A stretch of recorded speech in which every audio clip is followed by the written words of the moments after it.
esterilidade física, né? Então, é muito importante a gente entender e fazer uma boa avaliação na nossa vida. Será que eu estou sendo frutífero? Será que eu estou crescendo? Será que eu estou desenvolvendo? Será que as minhas áreas de influência estão em expansão? Ou elas estão atrofiadas? Elas estão travadas? A Bíblia diz no livro de Gênesis, capítulo de número 1, o verso de número 28, fala um negócio muito interessante. Diz assim que Deus os abençoou e lhes disse: sejam férteis e multipliquem-se, encham e subjuguem a terra, dominem sobre os peixes do mar, sobre as aves do céu, sobre todos os animais que se movem pela terra.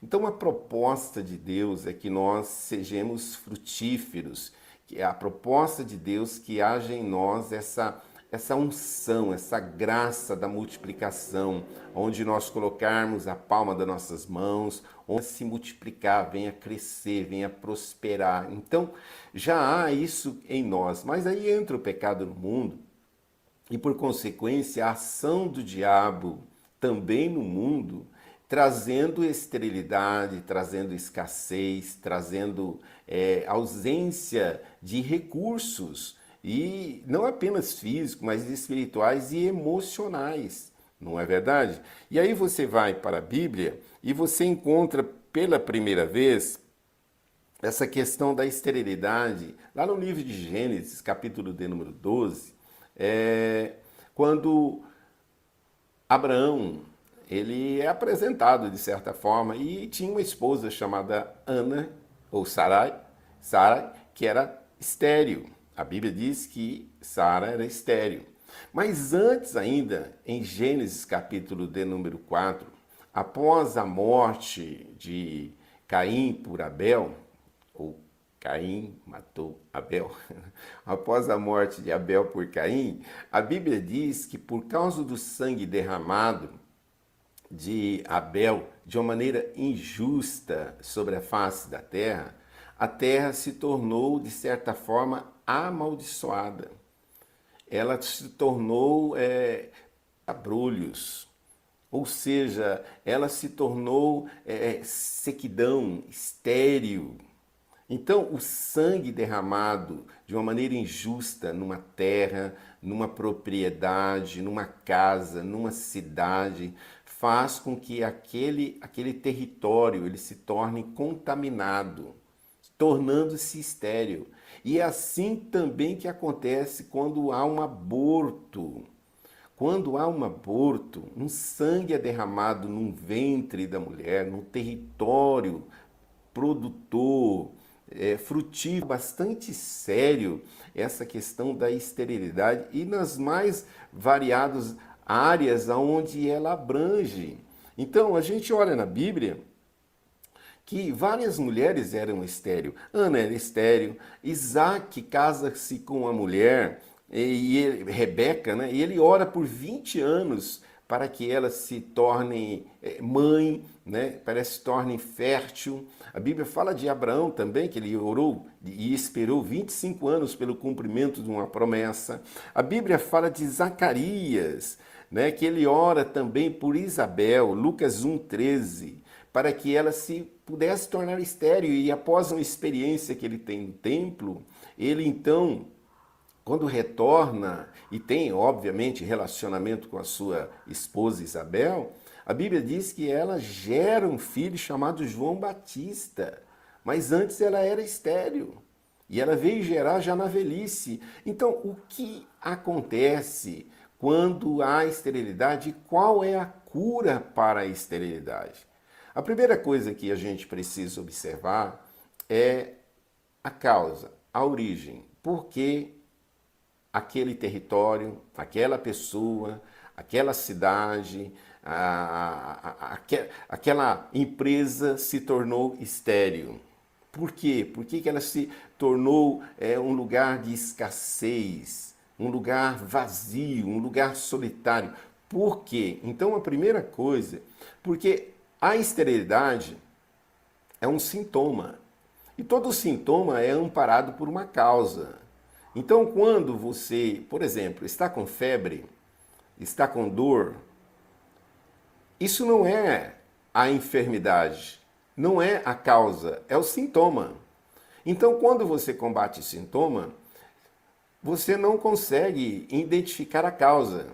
E aí você está sempre com dor, sempre com febre, porque você não identificou a causa. Agora, quando você vai atrás da causa e identifica que a razão daquela dor, daquela febre, é uma infecção e trata devidamente a infecção, você remove a infecção, você remove a causa, o sintoma desaparece.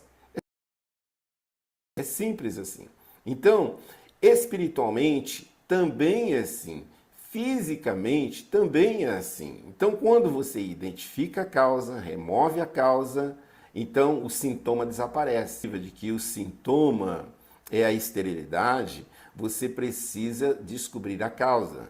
Então, se há alguma área na sua vida que está na escassez, na esterilidade, infrutífera, improdutiva, você precisa então identificar a causa, mapear a causa. A Bíblia diz que o povo, ele perece no deserto e perambula pelo deserto por 40 anos porque eles murmuram. Então, uma das causas de esterilidade é a murmuração. A Bíblia fala de Mical, esposa de Davi, que ela zomba do seu marido, ela murmura contra o seu marido, e por causa disso ela se torna estéril, ela não gera filhos. Então a murmuração também é uma causa. Como eu disse, o sangue derramado contamina a terra, contamina o território. Então faz com que aquele território clame por justiça. Agora, como é que você faz isso? Como é que você resolve essa questão dessa causa chamada sangue derramado, chamada aborto, chamada pecado? A solução para o pecado está em 1 João capítulo de número 1. Se você confessar o seu pecado, se você se arrepender do seu pecado, o Senhor vai perdoar você de todo o seu pecado. Então, quando você lida, identifica a causa e remove a causa, obviamente o sintoma desaparece. Mas aí você diz, pastor, mas eu já identifiquei que eu errei, que eu pequei, que eu falhei e pedi perdão para o Senhor. Por que que ainda estou vivendo os sintomas?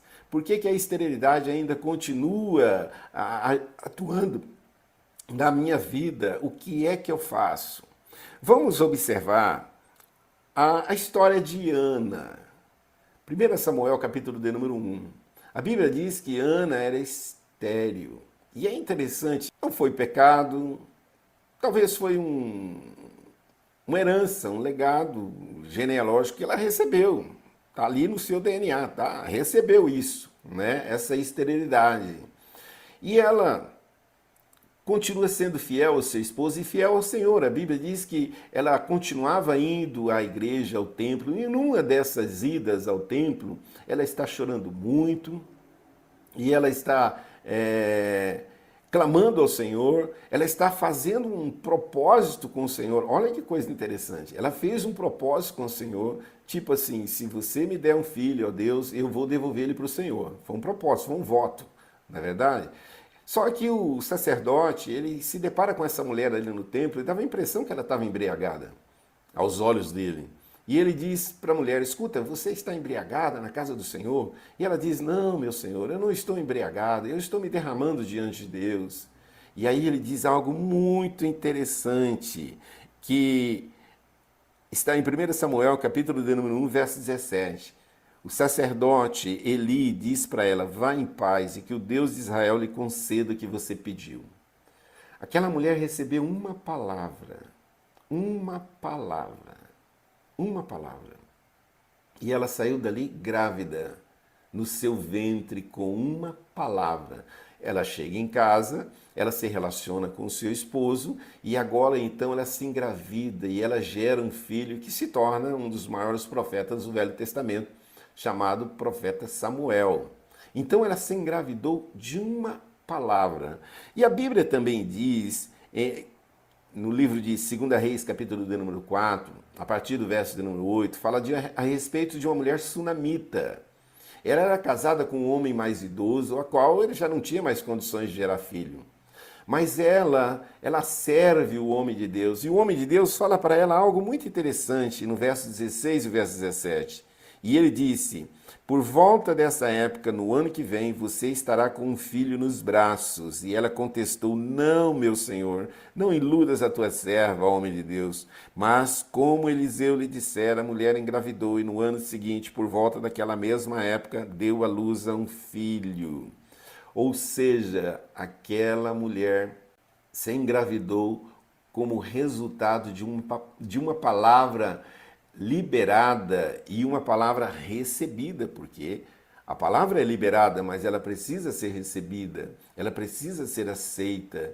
E eu vim aqui nessa manhã para liberar uma palavra sobre a sua vida, para liberar uma palavra sobre as áreas de esterilidade da sua vida, porque talvez você diga: pastor, eu não consigo engravidar, pastor, eu não consigo prosperar, tudo que eu faço é interrompido, é abortado de uma maneira abrupta, os meus relacionamentos não fluem, a minha vida espiritual não flui, as minhas finanças não fluem. O que é que eu faço, pastor?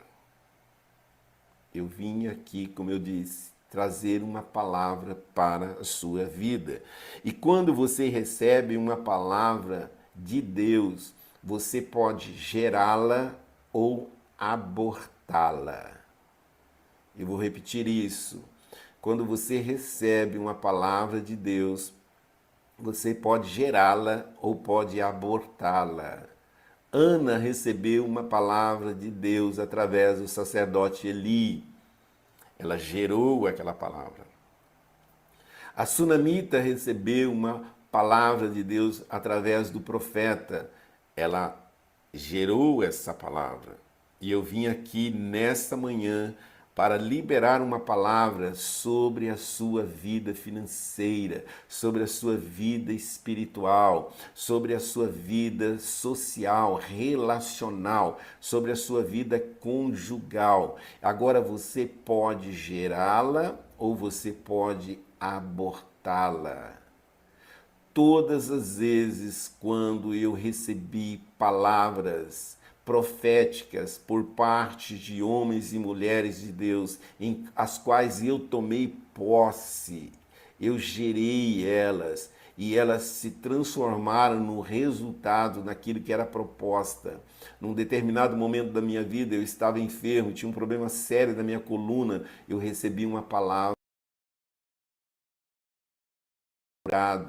Um outro momento da minha vida, chave. Ela fisicamente não estava nas minhas mãos, mas espiritualmente ela já fora liberada sobre a minha mão e sobre a minha vida. Uma semana depois eu estava com o meu veículo totalmente quitado. Por quê? Porque quando você recebe uma palavra de Deus, você pode gerá-la ou pode abortá-la. Então, nessa manhã, receba o poder de gerar e creia na palavra profética. Que o Senhor possa restaurar a sua sorte. Receba a cura nessa manhã. A cura na sua vida emocional, a cura na sua vida espiritual, a cura na sua vida física, a cura na sua vida econômica. Receba essa palavra nessa manhã. Eu gosto de lembrar de um cântico que diz assim, que a palavra de vitória ela já foi liberada a nós.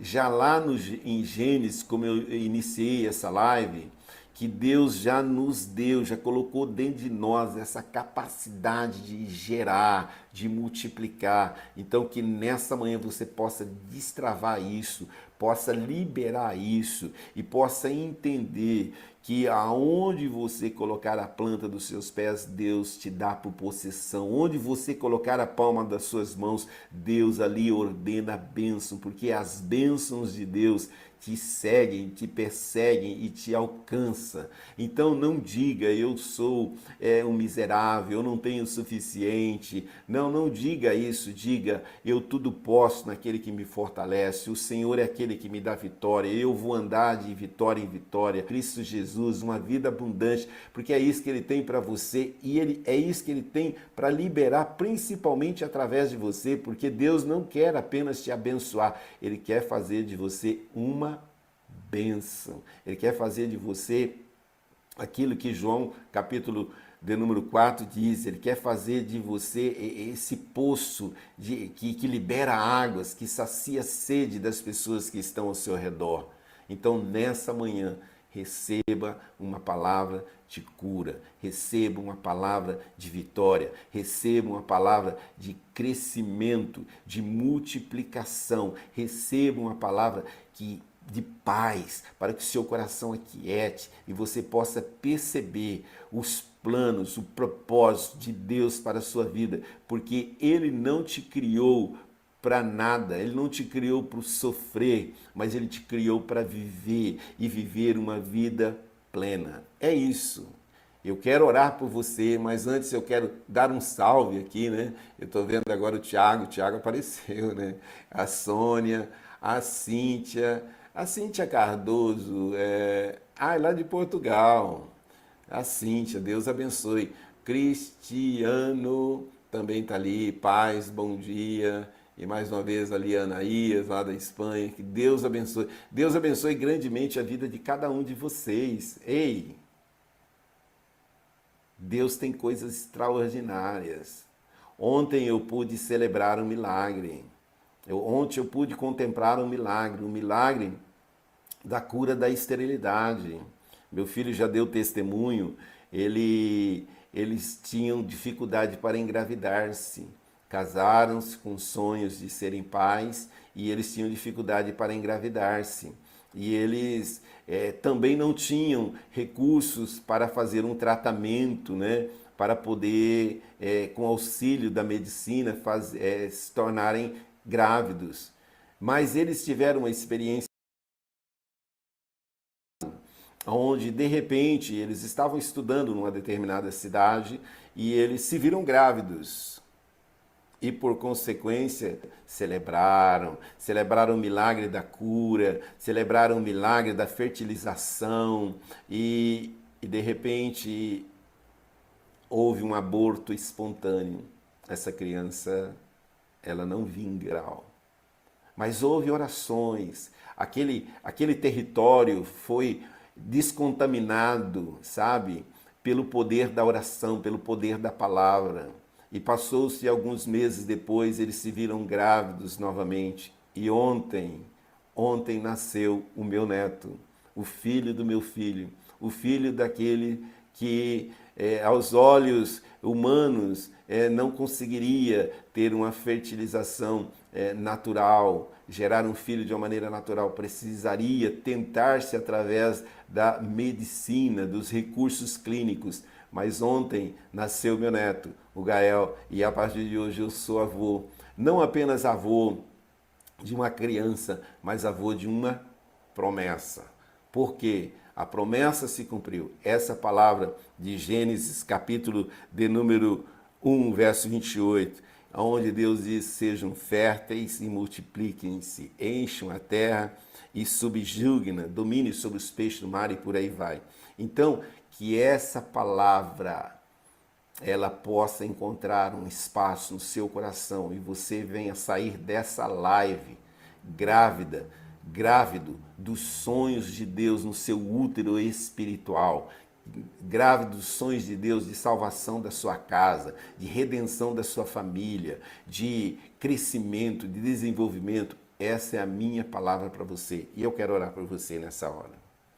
Nosso Deus e nosso Pai, nós louvamos o Teu nome porque o Senhor não nos criou e nos deixou aqui nesta terra para o sofrer, mas o Senhor sempre esteve no nosso encalço, nos alcançou, Jesus escreveu o nosso nome no livro da vida e tem trazido para nós sonhos, tem revelado a nós os seus projetos, o seu propósito, e nós nessa manhã tomamos posse tomamos posse de uma palavra de vitória, de uma palavra de cura, de uma palavra de restauração, de uma palavra de restituição. Ah, Deus, restitui aquilo que tem sido roubado na vida desse meu irmão, dessa minha irmã. Restitui, estanque essa hemorragia que tem drenado, sabe, não apenas os recursos financeiros, mas a alegria, a paz, os projetos na vida desse homem e dessa mulher. Deus, em nome de Jesus, que venha o seu reino na vida desse internauta, na família desse internauta, trazendo aquilo que há nos céus, que é vida e vida plena, que é cura, que é alegria, que é gozo no Espírito Santo. Então vem e faz com que essas vidas que estavam aprisionadas nessa prisão da esterilidade sejam libertas para viver uma nova vida, para andar em novidade de vida, para ter uma nova visão, para poder ter os seus ouvidos destapados para ouvir a sua voz e serem conduzidas pelo Senhor e ter o Senhor como seu pastor. Então seja com cada um de nós e nos abençoe. Pai, no nome de Jesus eu te peço, no nome de Jesus eu te agradeço. Amém, amém e graças a Deus. Deus abençoe grandemente a vida de cada um de vocês e links aí das nossas redes sociais e você pode compartilhar esse conteúdo. Eu tenho que abençoar pessoas compartilhando muitas vezes aquilo que a gente tem tido de acesso. Então eu quero desafiar você a fazer isso. Tá bom? Então, até amanhã, mais uma vez, grande abraço a todos, tenha aí um maravilhoso dia, né? E o pessoal que está lá na Europa, né? Tem uma maravilhosa, né? Eu não sei onde você está e também não sei que hora que você vai ver essa live, mas que Deus possa abençoar grandemente a sua vida. Então, fique com Deus, um grande abraço a todos e tchau!